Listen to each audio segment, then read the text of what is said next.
Hey, what's up, guys? Chad here with the Reptile Rangers. Now, we're at the Kernersville Reptile Zoo and Medical Center again today, and we're going to talk about venomous snake keeping. Now, before we get into that, right in that bottom corner right there is our subscriber button. Make sure you hit that. And for those that already have, we appreciate you following along week after week, video after video. Let's get right into this.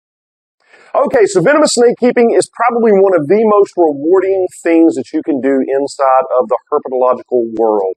It is absolutely amazing to be able to work with different animals from all over the world. Venomous, non-venomous, crocodilian, lizards, turtles, tortoises, and snakes of all kind. But probably one of the most rewarding things that I think I have done over my decades of work with inside of this industry is being able to work with venomous snakes. But there are generally right and wrong ways to do things. There's many different ways that is right. There's many different ways that is wrong.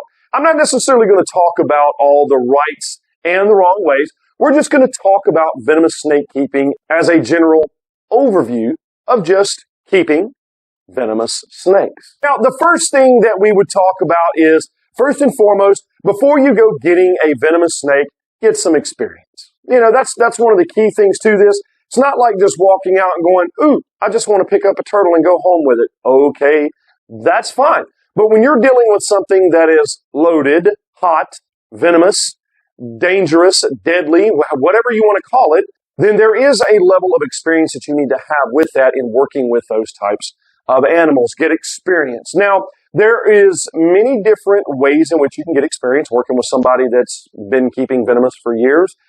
There are people that offer classes.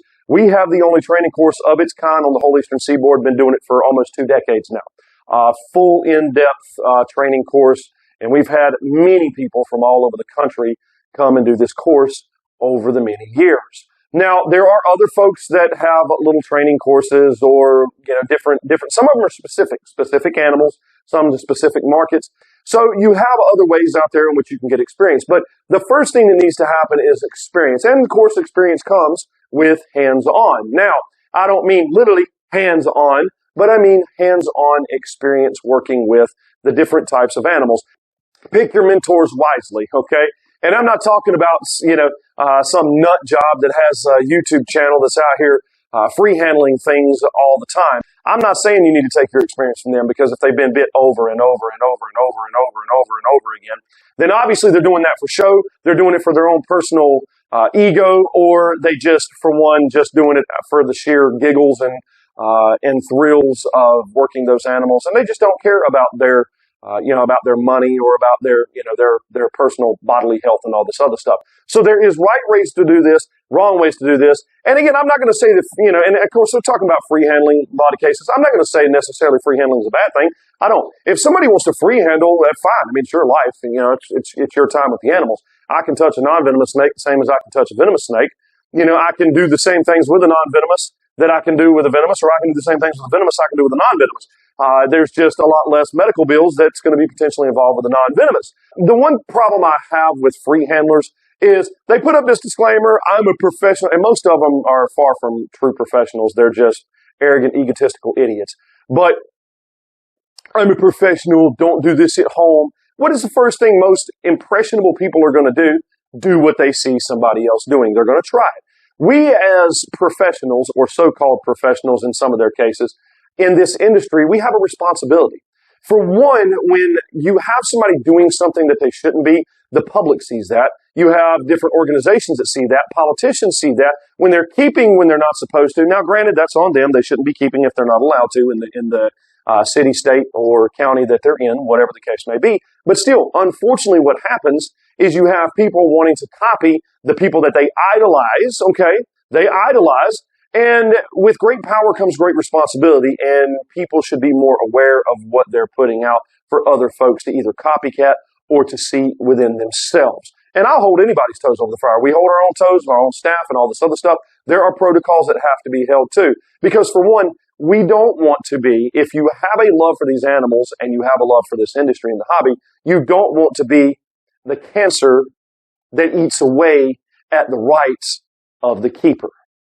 We want to be ones that's promoting healthy and prominent keeping so that people can enjoy this more, but then the bean counters and the lawmakers don't want to try and restrict more and more and more of this industry. When you're going to get into venomous snakes, one of the things that you want to do is you want to understand the different snakes that you're going to be working with. Every single one is different. Every single one can react differently. Every single one has different characteristics. They have different traits. They have different ways of doing things. So just because you have a king cobra, like Solomon here, or maybe a gaboon viper, or maybe even a simple copperhead, every single one of these animals does different things. So now just because you start working an animal and you start getting used to its characteristical traits does not mean it won't surprise you. So you never work a venomous snake with complacency, being comfortable. You should never be comfortable working these kind of animals. You should never think you've arrived. You should never think, oh, this animal's not going to hurt me. You're an idiot. Ooh, this animal loves me. You're an even bigger idiot. They don't love you. And it's not that they're going to come out just wanting to hurt you, but they will defend themselves if they feel threatened. They will come out and act in ways otherwise normal in what would be classified as stressful situations to them. So you always have to be aware. There's situational awareness when you're working with something that absolutely can potentially kill you. Now, there's some venomous snakes that know they cannot kill you. I mean, they could kill you, but I mean, it would take days and days, maybe even years. And then there's some venomous snakes that's just, it's not going to happen. But you should look at each one as that same, this animal can kill me, so that you go into it with the same respect. You should always have the same respect for a copperhead that you have for a king cobra, or a black mamba, or a bushmaster, or a taipan, or any high level of toxic venomous snake. You should look at those low toxic venomous snakes within the same respect. Now, nobody said that you couldn't enjoy these animals. You couldn't have fun. We absolutely, one of my favorite things to do is working with and interacting with and filming about and talking about different venomous snakes. They are absolutely amazing, amazing animals. They have such an important role within inside of the ecosystem and within inside of the environment. But that should be done with respect. Another thing about venomous keeping is understand if you do get bit, it's going to be expensive. It is absolutely going to be expensive, and there can be alternate health issues that you could have for the rest of your life. So be prepared for potentially what you're keeping and the high expensive bills of just the antivenom alone, plus everything else that comes from the medical care that it may take to take care of you or bring you back to as healthy of a human being as possible. And understand that there may be side effects that your body never recovers from and that you have happening or you have to deal with for the rest of your life. Understand you can also become allergic to antivenom. So you can be working something, and if your body doesn't build up an immunity to it, which very few do, and you get bit, and let's say all of a sudden you're given the antivenom, and then let's say from there, the antivenom works the first time, but then you become allergic to it if you get hit a second time. So all kinds of things can happen. So understand what can happen from working with venomous snakes. That will also help keep that level of respect for the animals in play, so that you don't cross lines and boundaries that you shouldn't cross unless you're just doing it for a foolish reason. Know your laws. In venomous keeping, this is one of the most important things that we see, know your laws. The biggest thing about venomous keeping or somebody keeping anything illegally, the more people that have things that they're not supposed to have, and I don't necessarily agree with all the laws. I think there's a lot of stupid laws out there that absolutely should not be in play. But unfortunately, that's out of our control by and large.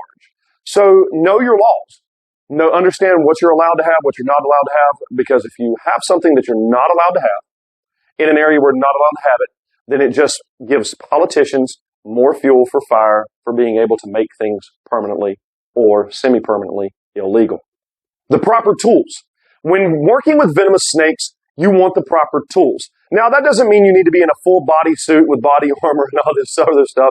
I mean, you can have things just as simple as a snake hook. I don't necessarily like snake tongs. I'm not a big fan of them.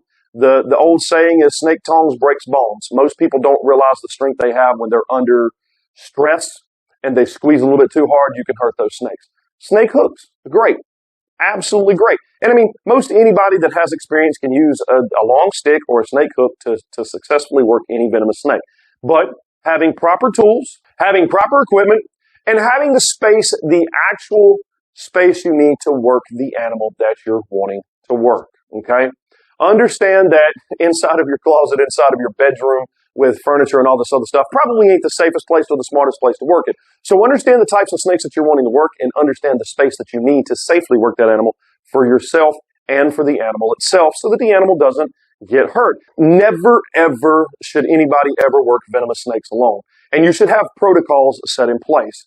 A lot of the times in my course, I will have a husband that comes and maybe they call us or maybe they're in the zoo and they're like, oh man, I heard about your course. I want to take the course. Okay, I'm wanting to keep venomous. I'm wanting to do this. I'm wanting to learn. All right, cool. What about your wife? Well, she's not so much interested in this. Okay, she needs to take the course because if you get hit by something dangerous, she needs to know how to deal with this as well. She needs to, for one, know how to make the scene safe, deal with the snake. She needs to know what she needs to do, being able to get a hold of first responders. That way help can be on the way to you because you, for one, should not drive yourself to the hospital.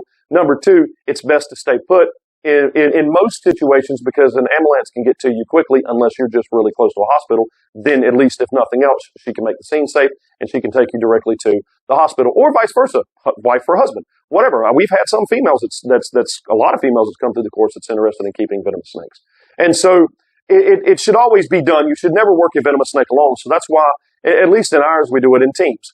We do it in pairs. Of course, when we have organizations or museums, zoos, law enforcement, military personnel, whatever the case may be, they're obviously doing things in groups, but they're not necessarily doing it because they're wanting to keep. This is more about the keeper and the hobbyist that's wanting to actually keep these personally.